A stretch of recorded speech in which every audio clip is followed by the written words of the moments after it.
My name is Charlie P.S. and I'm now the host of Music on Your Own Terms podcast. We're still recording and we're waiting for Simon.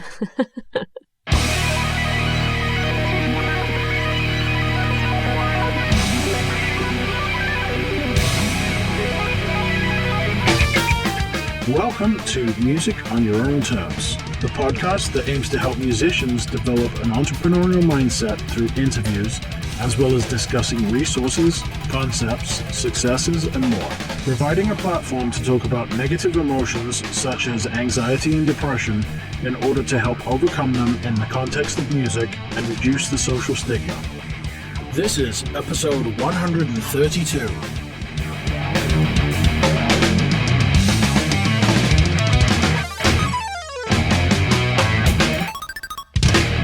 This episode is sponsored by Ignite Your Music Career. You may remember in episode 90 I chatted to Craig Dodge about sync licensing and how he makes a living through writing music for TV, video games, and film.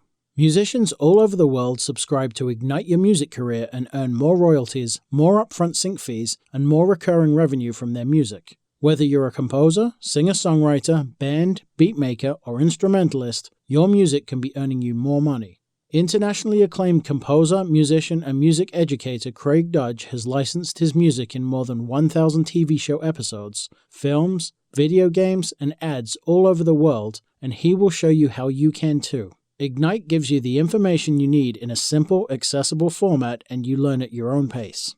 For just $6 a month, you get a video lesson each week on topics related to music licensing, from writing techniques to how to find your markets, and everything in between. You also get tools and activities to build the skills you need to be successful, and each lesson includes a royalty-free sound pack to download and use in your own music.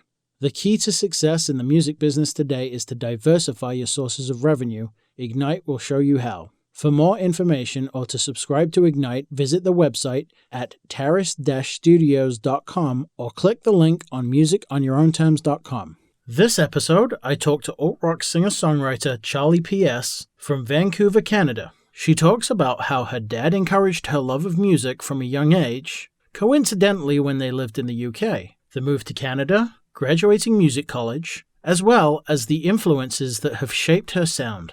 We learn about the highs of 2019, where Charlie played a run of memorable shows and festivals, to the lows of COVID, which left Charlie uninspired and at a low point with her mental health. Charlie goes on to discuss the events that turned this low point around, to the positive outlook she has now, and her various inspirations for upcoming music and collaborations, including some with her boyfriend Johnny, himself a musician. Finally, Charlie regales us with the story of how she got a tattoo of a radio station logo to have a shot of winning a large sum of money that she'd hoped to put towards her music career.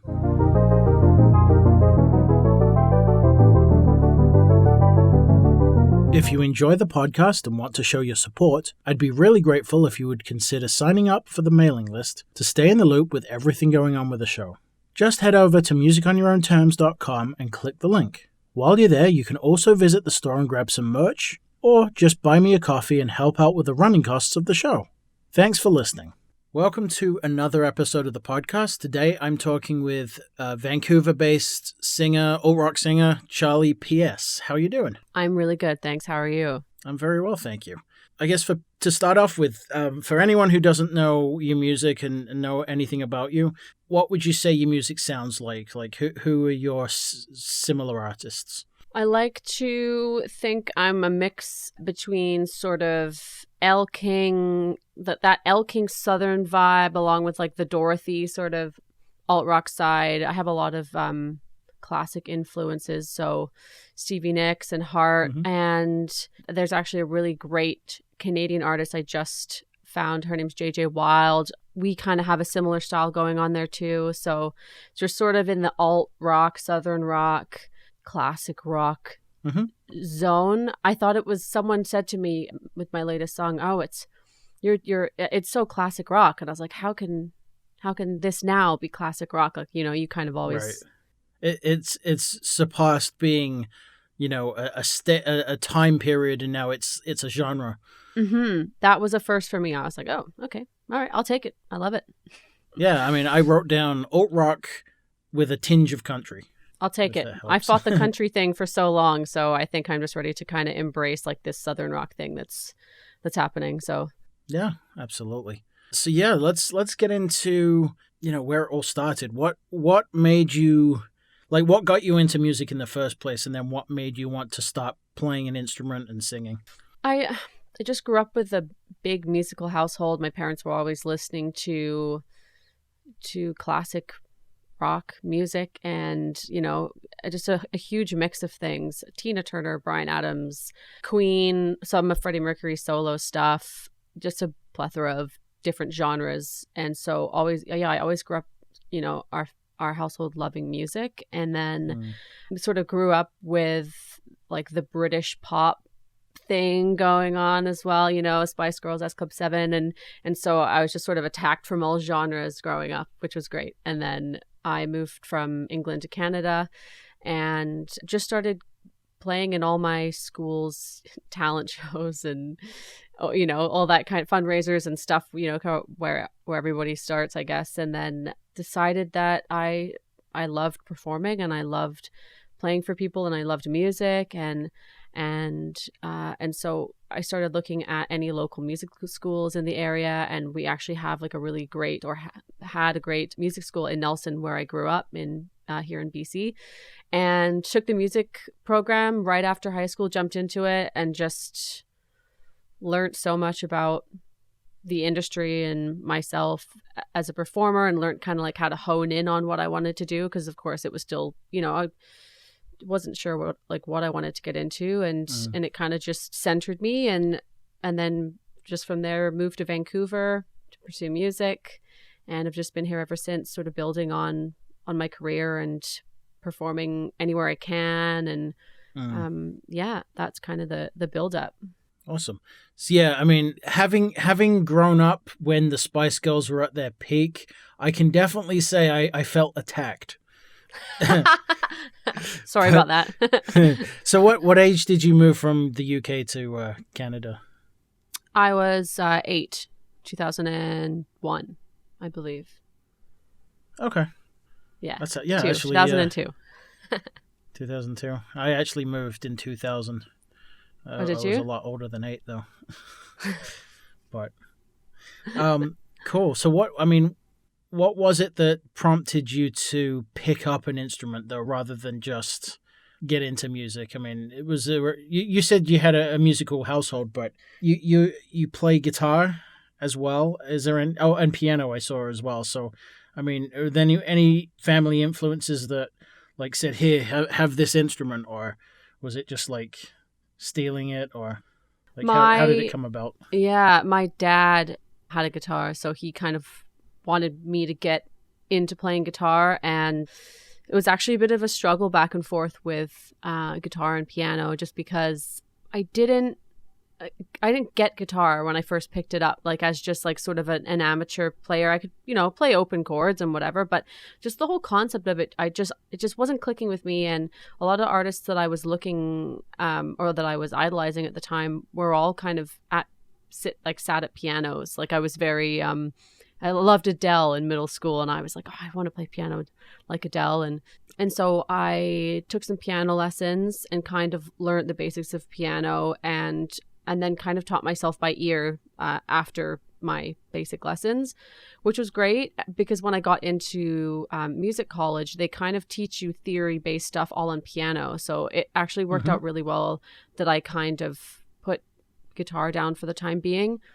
And piano is just such an easier instrument to learn, just the fundamentals of music and understand just like more on a linear scale, right? So, and then I graduated from music school, and then I picked the guitar back up, and I was like, oh, I get this now, And so it was like, and then it became the struggle of, I don't have a car to get me to any of my gigs. And so if I'm taking the train, I should probably learn guitar over a big keyboard piano. So then I switched back to guitar. So I love both, but just for different reasons. And I think my dad was happy to get me going with guitar, but he was pretty happy if I was musical at all. So that's cool. Yeah. So do you make a living from music right now, or you got a day job and doing it on the side? Like, how's it working for you?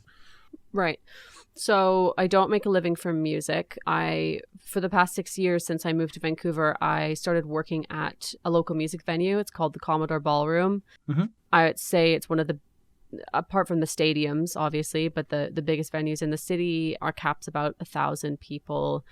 They're infamous for having all the up and comings. So, it's the history of that place is unbelievable. They've had everyone from like Louis Armstrong, Sting, Lady Gaga played there when she was up and coming. Mm-hmm. So just, it's a crazy history. So I've been working there for 6 years, and then just sort of music. My focus half, but haven't been making a lot of money from music. I think I don't remember when it got such a hard industry to make money from. When everyone could release their music and they didn't need a record label to do it is when. But, I mean, it definitely sounds like you work in the music industry regardless of whether you're making a living from your own music. So, what do you do at that venue? I just serve. I've just been, which is great because it's very independent. We get in there, we all have different sections, and we serve our section, and we get to, kind of watch the show while it's going on. It's a pretty epic job. Absolutely. And it's kind of been a good way for me to stay motivated and inspired. So even though I'm not making a lot of money from my music, it's been nice to make money in a setting that I'm enjoying, and I think for me, the goal ultimately would be to kind of move into like a production role, maybe not necessarily at the Commodore, but just move up and move more into like the behind the scenes of stuff. Sure. And I think the goal for me would to be juggling my music career and then the production role side of things. That's kind of been the goal for the past little while. But with COVID, the Commodore shut down. I've kind of just been sitting here on EI waiting for things to open and get back to it. And so that's been tough. But I think September here in BC, we're looking at opening back up live concerts. So there's, a light on the horizon. That's great. And the other thing too is if you're around it, you're always listening, you're always learning. So it's perfect. What would you say you've learnt in terms of, seeing artists from the stage and also like crowd interaction? How the crowd artist kind of relationship is on the floor from your perspective. Like what kind of things have you learned? So many. It's like that's the best part of the job is like it's different every night. You know what I mean? So you have a show like just a rock show, and so that the interaction is going to be like everybody wants to get up front, everybody wants to like feel the sweat, feel the whatever, they're really like engaged and singing along and rowdy. And then some nights you'll show up and it's, more of like an acoustic artist, or it's like the kind of crowd that they want to. So we serve food. We have a kitchen as well. So, and a full bar service. So, it's like a different sort of fight. It's not a fight to the front of the stage. It's like a fight for the table. So then and then some people don't want anything from you at all. It's just maybe like a water night and you walk away with not a lot. And that's just like how it goes. And it's one of the parts of the job that's like a bit of a risk, but I like it. I like that you never know what you're going to get. And crowd wise is the same. It changes every night with every show. And some nights it like electricity in the room and people are really like, you can see people are like looking at each other, people they don't know, and they're like having a moment with strangers and it's really beautiful. And then some nights some people are punching other strangers and you're like, okay. Like that's got to be an R&B show. No, you know what? It's all it's all the butt rock. I hate to use that kidding. Word, but are you familiar with Brian Posehn at all? Mm-mm. So do you watch The Big Bang Theory at all?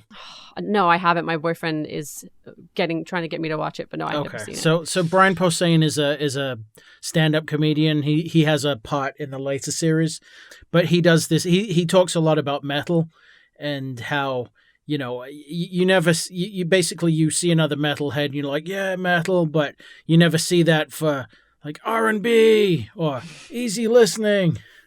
That's why I said R&B. I'm like, yeah, it's usually the mosh pits where people get a bit aggro, but You know what? You never see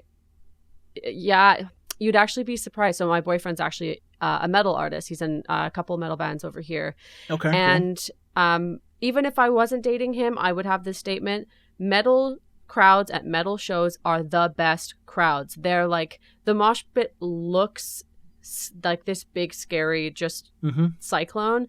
But if you really look closely, apart from the odd person that's trying to get in there and is being aggro, someone's, running around and it's just a bunch of guys like getting out a bunch of energy and whatever, and then someone falls down and you'll guaranteed you'll see two guys pick that guy up and they'll keep on ripping around, and it's like they're just the most nice, well-behaved. They like to have a couple beers, but they also like to tip. They're just like metal crowd over almost any crowd. It's Yeah, I mean, the only reason I don't go into the mosh pit is because I'm too afraid of getting hurt. Because I get hurt when I do anything physical. Like, so why I'd never ski. But I'm usually to the side of the thing, just like, I'll just stand and watch the band. Yeah. I've never gotten into that, but yeah. I went to a punk show. You probably know. Oh my God. What are they called? They're my mom's favorite. They're a punk band from England, and they are called... What era? I can't remember, but we went to this show that my mom really wanted to go to and really loved, and she's like, "Let's go to the front!" And I take the night off and whatever, and so I was attending as a patron, and I was like, "I don't think we want to go to the front, Mom. I think it's like kind of different than when you were going to punk shows." And probably not. And she was like, "No, we're gonna go to the front." And I was like, "All right." So it was like me and my like 4'0" mom right at the front, and she's on the railing, and I have my arms sort of like around her like a human shield to this tiny woman, and some girl behind me was kind of crowd killing and just being really like just not checking her surroundings, and she kept kind of hitting my mom and hitting me in the back of the head, and I kind of like kept. And I kind of turned around like, "Hey man, can you just like watch where you're?" And she said, "If you can't handle being in the mosh pit, don't be in it, you pussy." And then she punched me in the face right in front of my mom, and my mom was like going for this lady and the security, and so she got kicked out, which was great. But it was I'm not really definitely not going to be heading to the front of any metal or punk shows myself either.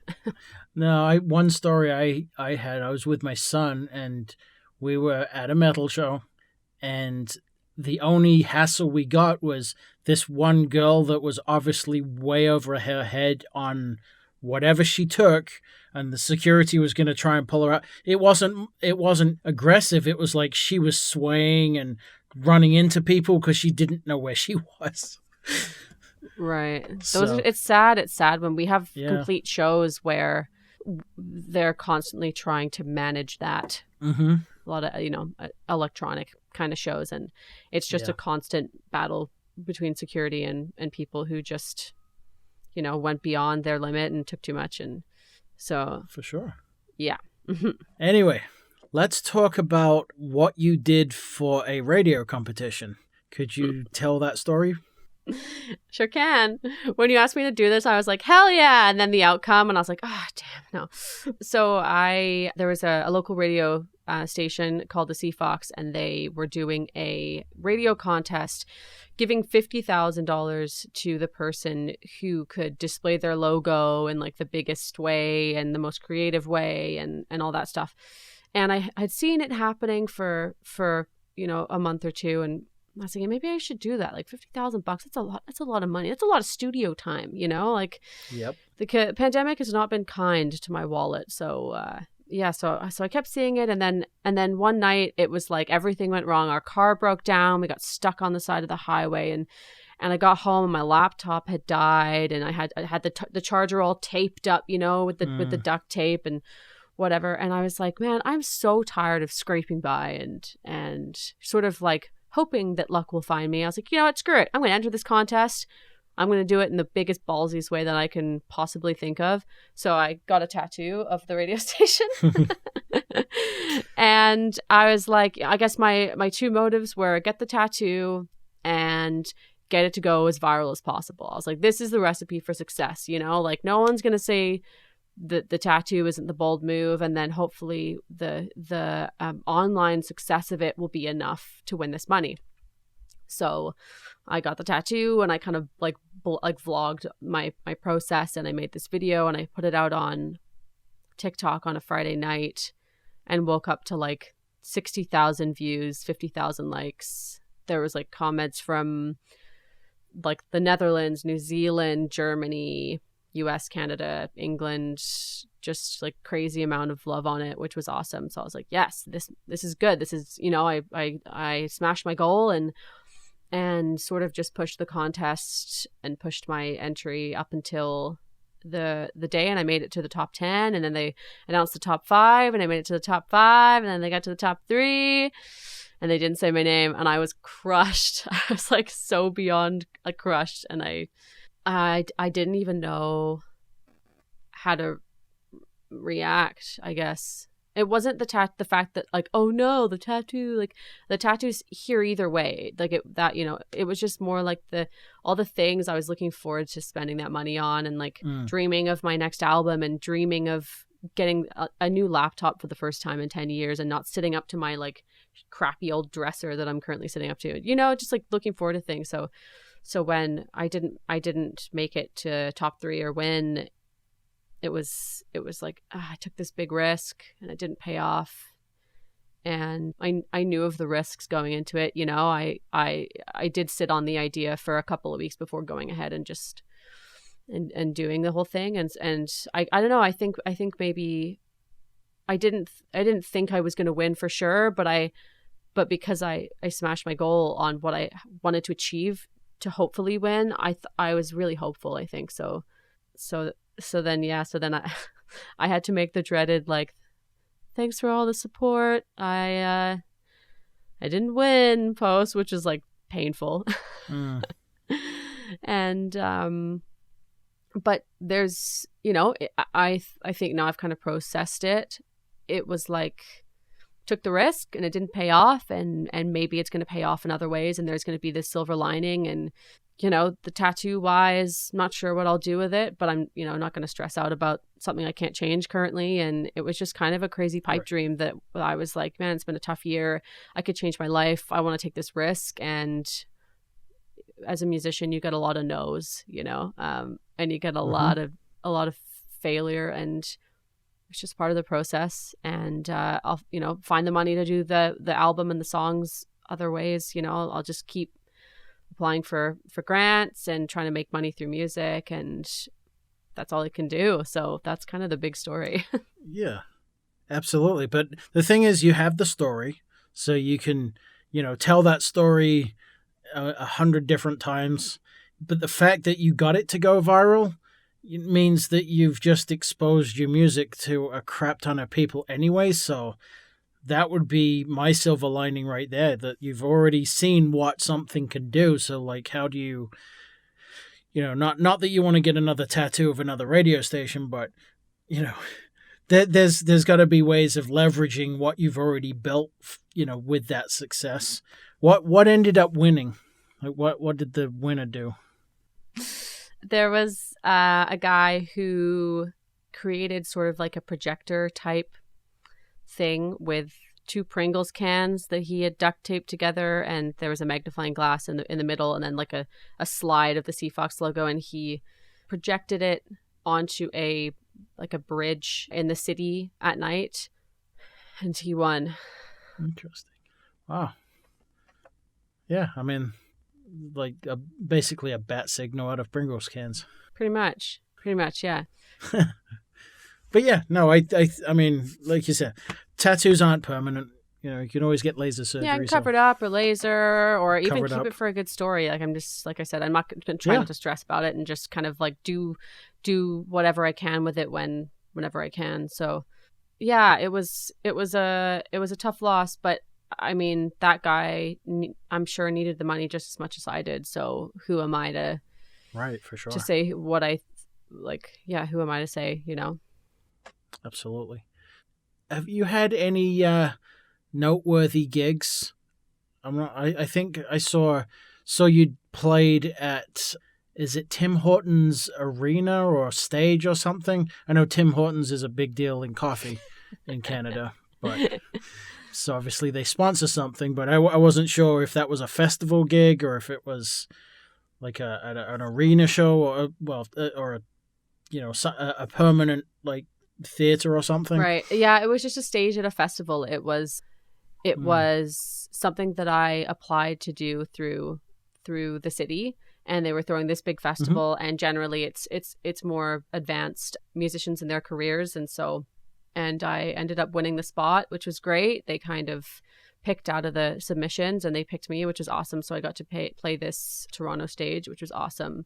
And I think in 2019 was the summer where I had a really great mix of festivals and like playing festivals and working festivals, because through the Commodore, I'm really lucky they get us to work other festivals and stuff if we want, which is great. So I mean, I wouldn't say I have any huge noteworthy crazy shows up at this point, but I did love the tour that we did that summer, which included that one show, and it was sort of the first time I dipped my toes into like doing a run of shows like that. And it was first of all funny to realize like the treatment that each festival gives is like kind of different, and I had never experienced that before. So, and then there was just this great mix of people that were like coming up to me after all of the shows. So we did one show here in Vancouver, and then we did 2 nights at this Rib Fest in a place called Penticton, kind of 4 or 5 hours from here. We did a Canada Day celebration in Kelowna. We did the Surrey Fusion Fest. We did another fest in West Vancouver, like with this beautiful view in the back. So we got to dip our toes in that summer and play like a lot of really different festivals and kind of make a feel out for who our audience was and what people liked and what people didn't. And so hoping for some bigger shows coming up here. I think that with sort of taking a back hit on shows with the whole COVID thing, it'll be like a minute before we kind of get back to that. I think in 2022, I'll probably go back to playing, shows and trying to grow that side of like my music as a business. But I think for now, I've kind of settled into this place where I'm really enjoying online stuff and recording and writing. And that was stuff I was weaker at, so I put it aside. And so now live music is getting back. I'm like slowly starting to think about it and excited for what's to come and seeing if we can get bigger shows. But yeah, for now, kind of just simmering on the writing, recording, social side of things. So awesome. I did see a couple of videos with you fronting a band called Panic Mode. That was it. Is that a band you front? Or I saw something about a showcase.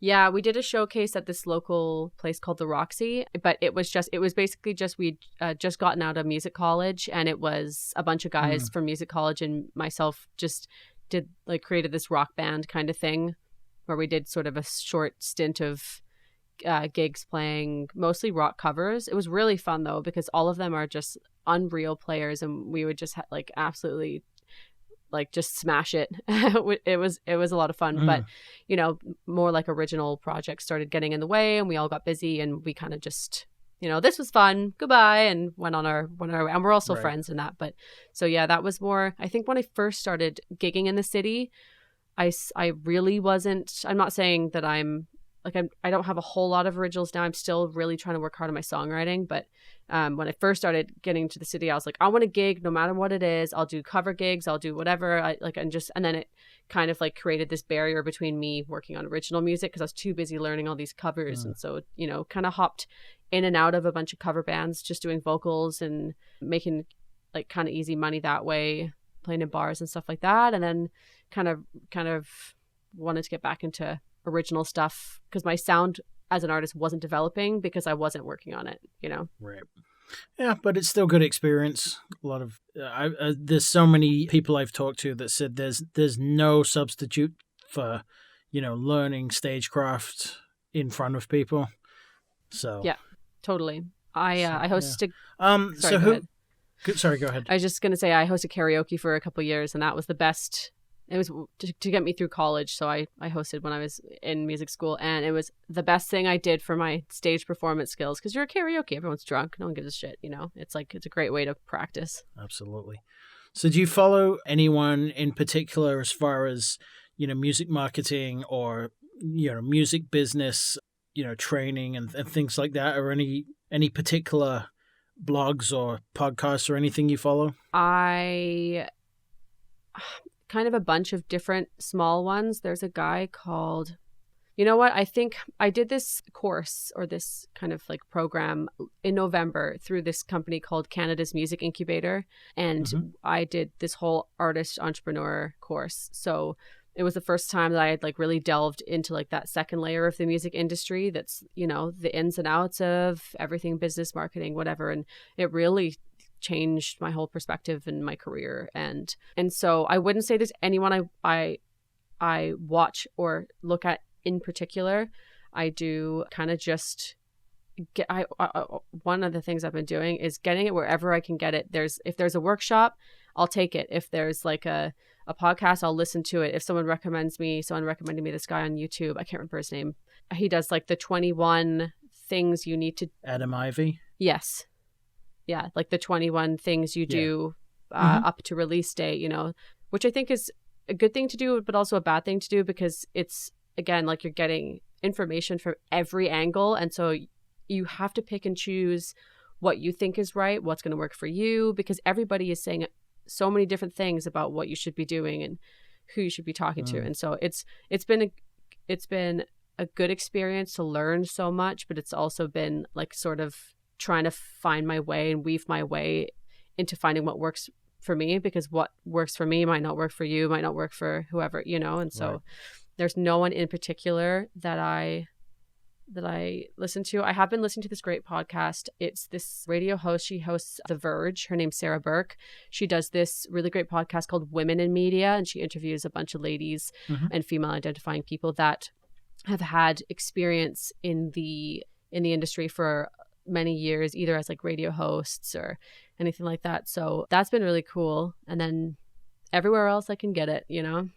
Yeah, for sure. And I think the more you consume, the more you start to hear the similar ideas just from different perspectives. And I think once you start getting an idea of the big points that everyone's kind of saying the same thing in a different way, then you kind of pay attention to those. And when there's this weird strategy that someone's doing and no one else is, you kind of take it with a pinch of salt.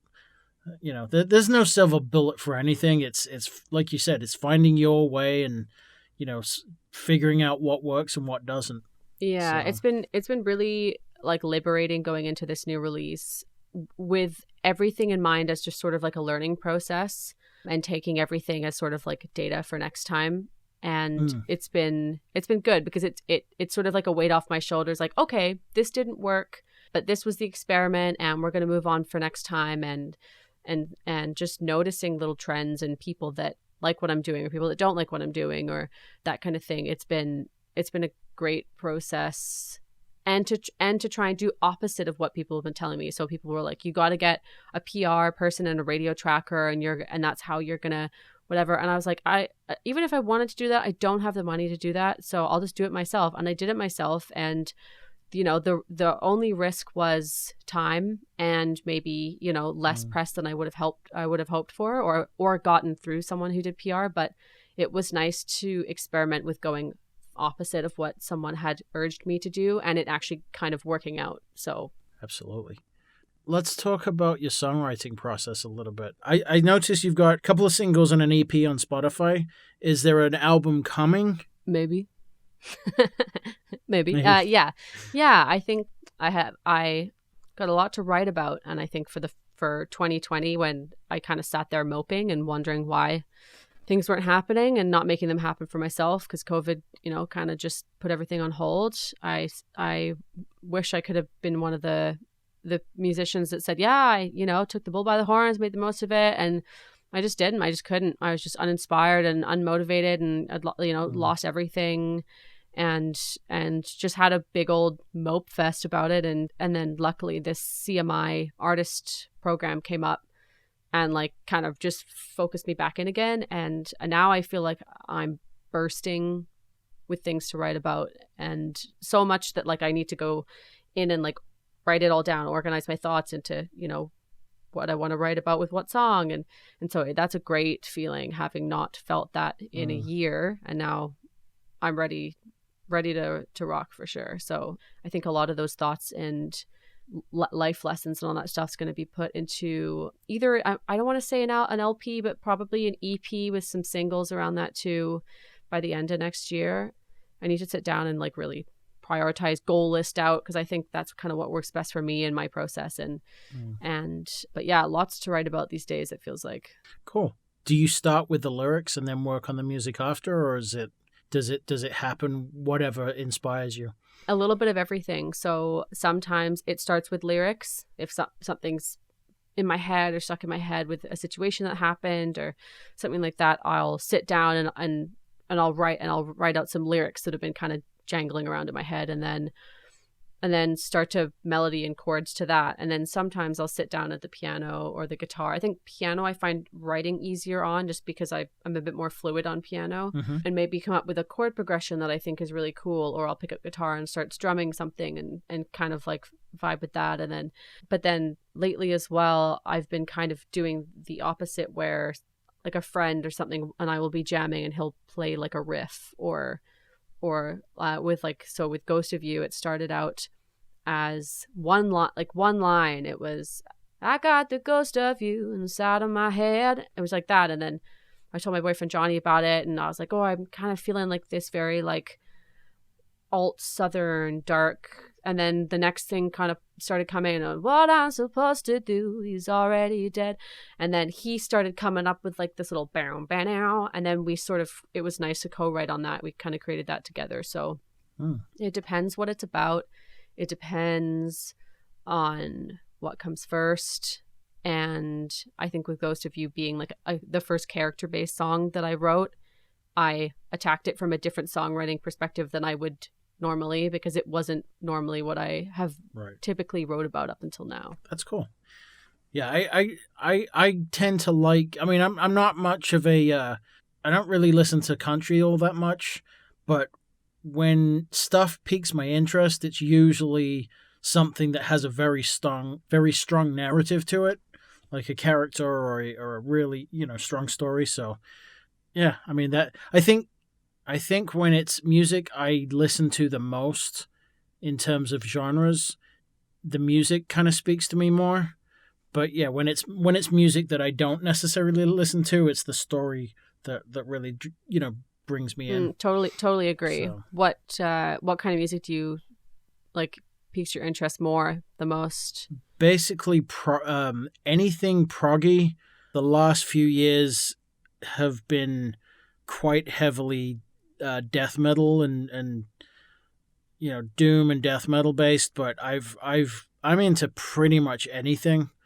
Yeah, anything from 80s synthwave, jazz, but yeah, mainly very, very extreme metal. Nice. That is more technical. Nice. That's awesome. Yeah, that's my boyfriend's super metal. He's in one like I think it's death metal, and then another like couple sub-genre metal bands, but it's definitely opened my eyes to how talented all those people are, because from like the average Joe that listens to like, oh, they're just screaming and it's just all this noise, and then if you really understanding like the technicality of everything, it's, those players are insanely talented and insanely, I just don't even know how to begin to describe how someone who goes and writes like a song in like 17/8, like what does that even mean? That's genius, Yeah, I mean, and talking about aggressive vocals specifically, that if you do it wrong, you can shred your vocal cords. Mm-hmm. So it's actually, not that singing in itself is not, or cannot be technical, but that has that extra layer of danger to it almost if you get it wrong. 100%. So My yeah, and the technical players too. Again, the speed and accuracy and everything that they put into it.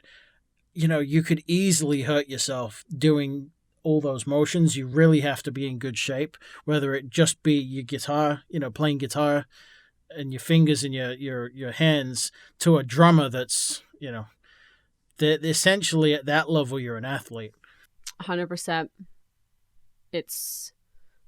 Yeah, it like blows me away, and I'm still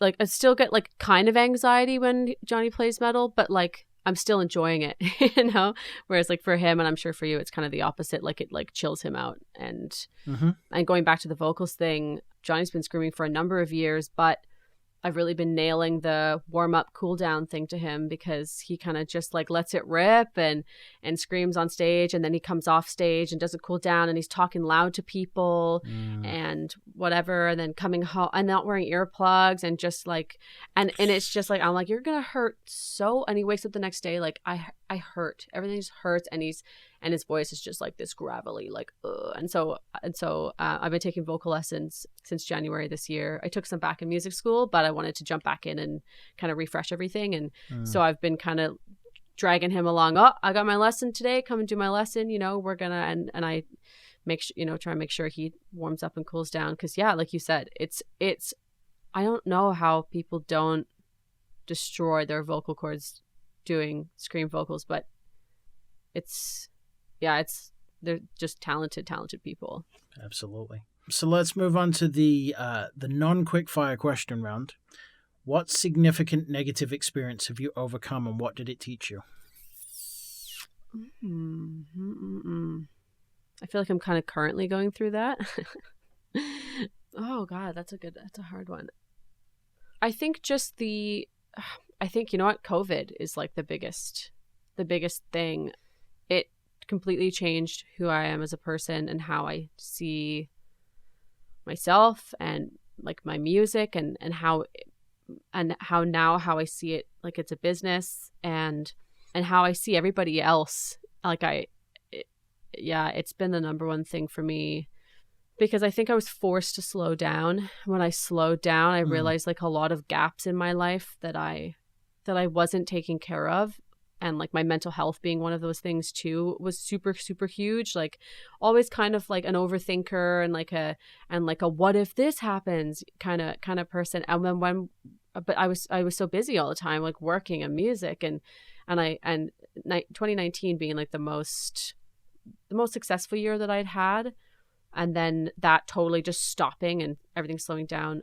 I had time to like really like reevaluate everything in my life and kind of like deal with my mental health of overthinking and over worrying, and kind of learning how to just chill, to put it bluntly, like to just to rethink situations and things, and not always the worst is going to happen. And, and so a big part of COVID was fixing my mental health. It was slowing down and figuring out those gaps. And then it was sort of picking back up and realizing where I need to like redirect myself to move forward and through learning and stuff. So it's like when it was happening / in the middle of it all, I was like, this is the worst year. Like everything, I don't know how I'm going to pick up from this. I'm uninspired. I'm not writing. Oh, look at all those people that are making the most of this. Why am I not doing that? And it was just the worst. And then tumbling sort of into growing and learning, and now being on the other side, definitely the biggest bad situation that I ended up getting, like working on myself and getting out of, for sure. And getting a tattoo and not winning $50,000 is number 2. But awesome. Yeah. What major positive experience has given you the push to follow this journey? Definitely I hate to, repeat myself, but definitely that artist entrepreneur program. It was like learning everything that I felt like I had been lacking and I had been missing, and I was behind on. I was like constantly behind, and it like kind of brought me up to speed, and I feel more confident. I feel more like a business person. I feel a bit more like I know who I am. Maybe that's just a mixture of the whole COVID journey and that, but that was such a huge catalyst to wanting to get better not just in myself, but in my music. And I picked back up singing lessons. I wanted to learn, and I wanted to, I used to think that like success or my purpose was to be doing things. But I think a big part of it now I realize is like learning and growing in that respect. 'Cause yeah, it's been really satisfying to move forward as a person, and then that sort of also helping me move forward with music. So it's kind of hand in hand, does that make sense? Absolutely. Yeah. Yeah. Awesome. What does music mean to you? It's like just a creative outlet to, this is going to sound so generic, but just like this creative outlet where like if I'm having a bad day and I'll put on my playlist that just like amps me up, it totally reframes my mind. It like reminds me all the things that I have to look forward to, and it can take me from, and I think that's why I was so bummed for COVID, because I was so unmotivated. I wasn't even listening to music, so I was just sitting being bummed. And then as of like recently, if I'm like feeling kind of bummed or just having an off day or had a bad sleep and I'm just feeling kind of I'll like put on music and it will totally change my day. And so from a listener's perspective, that's what it means to me. But then on like a creative perspective, I don't know how I would get down all of these like thoughts and feelings or situations that happened and put it into music. I don't know what I would do without that. I think I would need like a lot of therapy and like and to write a book, or I don't know. It's just like for everything that's happening and the overwhelming thought process of just being a human, it's the number one way to just channel all that into something. And it's like I was kind of saying before, it's really gratifying to watch myself grow as a person through music and through kind of what I'm doing. And I'm sort of taking it less seriously, but more seriously at the same time. Less seriously in that I'm happy to experiment. And, I fought the country thing forever, and now I'm not fighting it. I'm actually kind of back where I wanted to be all along. And then, taking it more seriously and trying to learn. And so, yeah. Fantastic. Thanks. Yeah. So what is your, where did you come up with the name PS? Like, why Charlie PS? Yeah, my last name is Pears-Smith. Ah, okay. Yeah, and I was like, that's long and doesn't roll off the tongue, and so I just Charlie PS. I was gonna say maybe it's like some kind of writing, like it's. I know what I want to say, but I'm having trouble with it. Like it's like a postscript in a letter, where you're saying. It's almost like a narrative, like your letter writing in your songs. Mm-hmm. Like a play on words kind of thing happening. Yeah. That's what someone else had said to me recently as well. And if you've ever submitted music onto like distributors or Spotify or anything, you have to pick a label. And of course, I don't have a label, so I can pick anything I want. So I put Postscriptum Records. That's my record label. There you go. But yeah, what you just said, like, yes, a couple people have said that, and hey, if that's the story that sticks out, I'm happy for that either. But it was just a classic case of my name is too long and just need to, I don't know, just make it a little easier, shorter, and sweeter. There you go.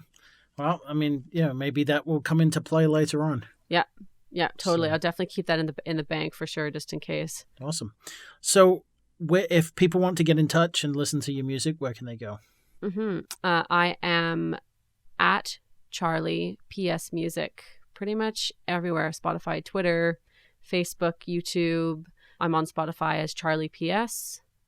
And that's where you can find me. Fantastic.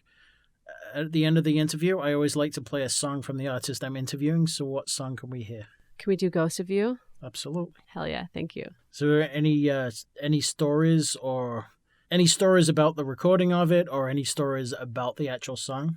Yeah. This was the first one that the first song that I had done that I took to a producer. So I kept coming up with all these songs and had really great like skeletons of this song, and I was like, it needs more and it needs something, and people that I was working with were great up until that point, and then we'd get stuck, and then there's been many songs where I've just kind of tossed it aside because just couldn't figure it out. And so this one, I was like, no, I want to figure it out. I want to take it to someone. And so I ended up, long story short, being connected with my producer, Dan Ponich.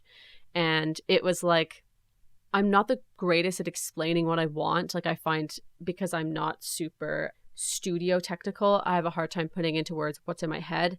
And for me and Dan, it was like, Dan, I just want this thing, like where the thing, and he'd be like, I know exactly what you're talking about. And he would just make it happen. And it was like, we were just like so brain connected on that front. And we use this really cool telephone mic. So the vocals are doubled, the lead vocals.